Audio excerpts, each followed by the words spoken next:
Hello, this is Wmpyr.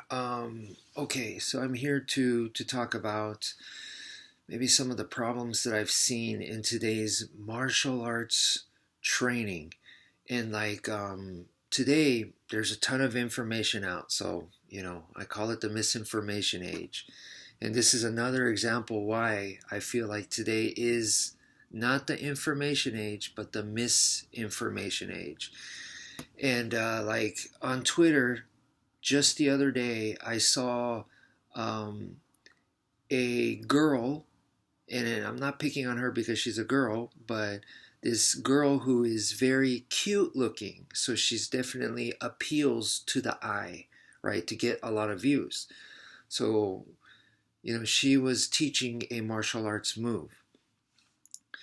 And what they were showing was her partner threw a leg kick. So the partner is doing like a Muay Thai roundhouse kick to her leg, and she's showing the defense. So it's a short clip, and she's teaching that, right? And it's one of those where she says, this is good, this is bad. And so the good one was she's doing your typical Muay Thai kickboxing, you know, shin check. It's just lift the leg and you check the kick with your shin.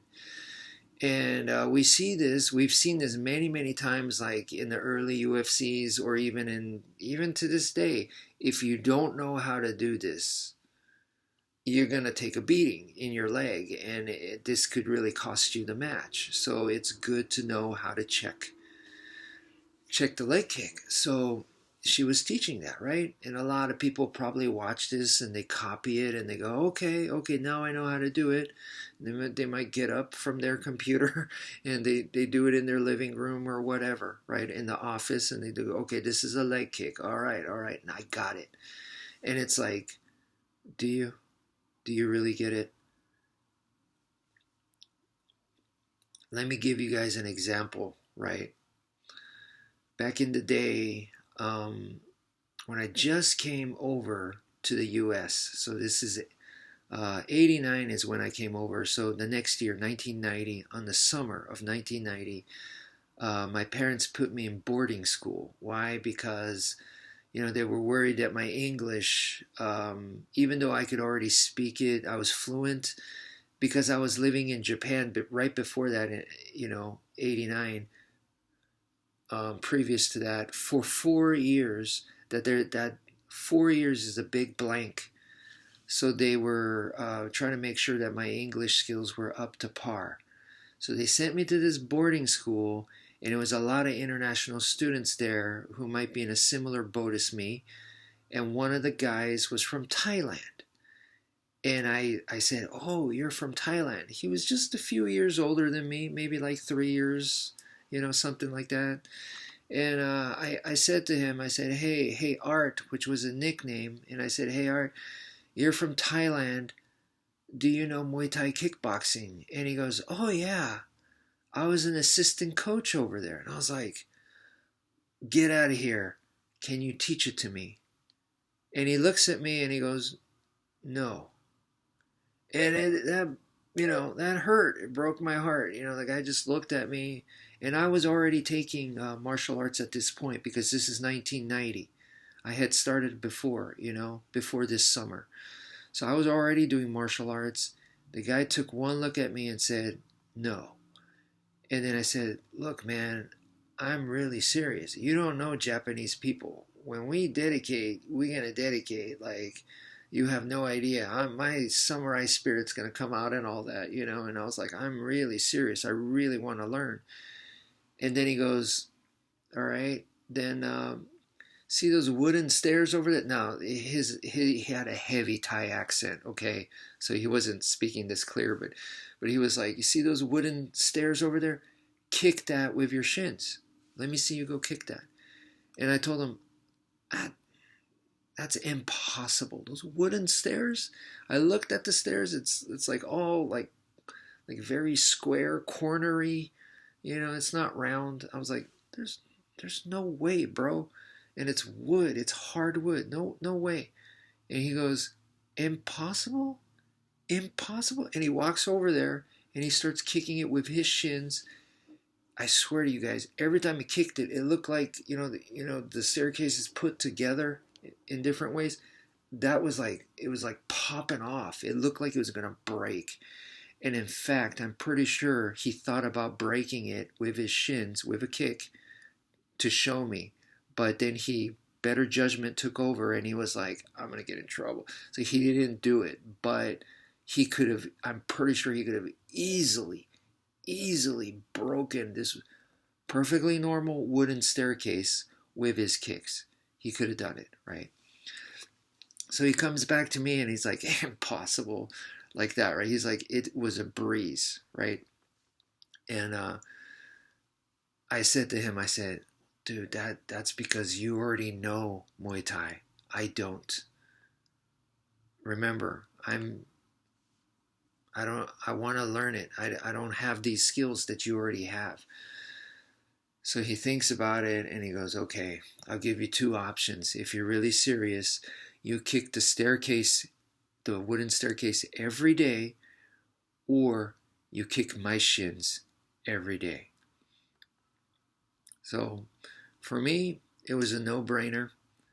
And I said, I'm choosing your shins. Part of me was like, did I just pick the worst of the two? Definitely felt that way, but it was brutal.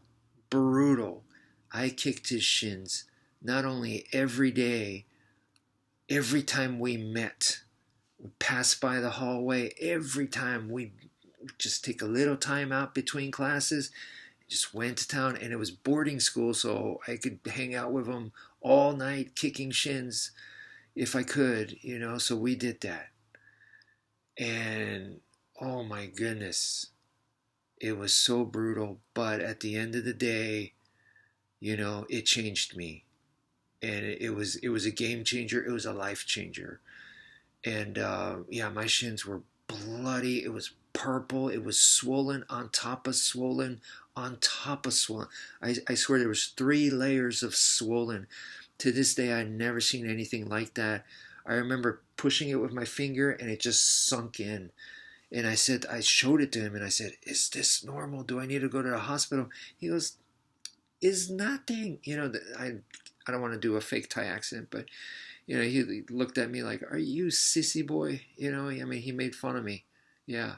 And I was like, all right, I'm sure. Him being a Muay Thai assistant coach, he's seen tons of this. So is what I assumed. And I just kept the training. And yeah, like I said, by the end of it, my shins were like granite, they were stone hard. What about technique? What about it? Yeah, we did about maybe 10% technique, 90% shin hardening.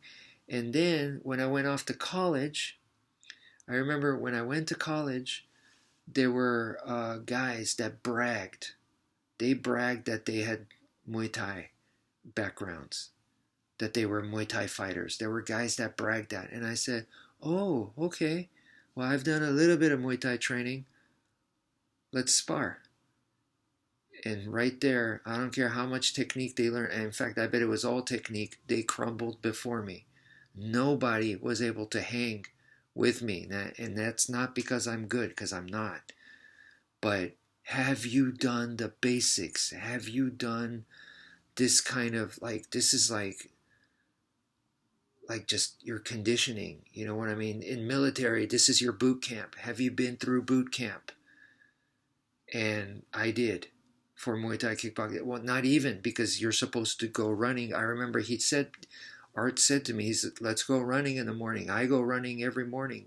You come with me. And I said, no, I'm exhausted, bro. So I didn't. And he looked at me like, you're never, ever, ever going to be, a Muay Thai fighter, and he was right.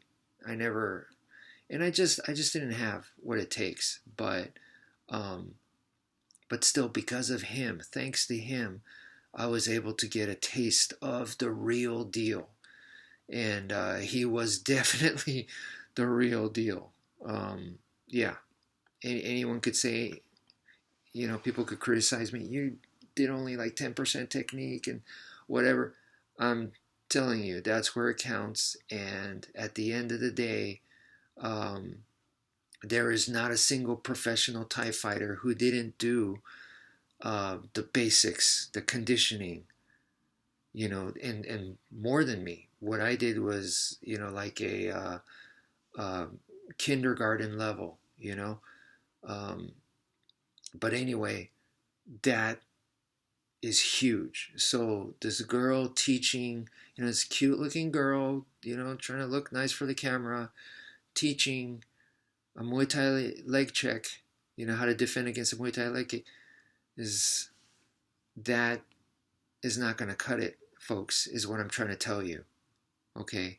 You need real martial arts training. So if someone said to me, hey, Wmpyr, I want to learn Escrima. Okay. Okay, you want to learn Escrima for real. Okay. You think I'm going to start teaching you all these techniques? You think I'm going to teach you, like, I don't mean to attack the Balintawak guys. I do have a lot of respect for the style and the techniques, but as far as the way it's presented today, I have a big problem with it. But the way that Balintawak is shown today is like, let's just start doing that kind of stuff. Is no way. No way.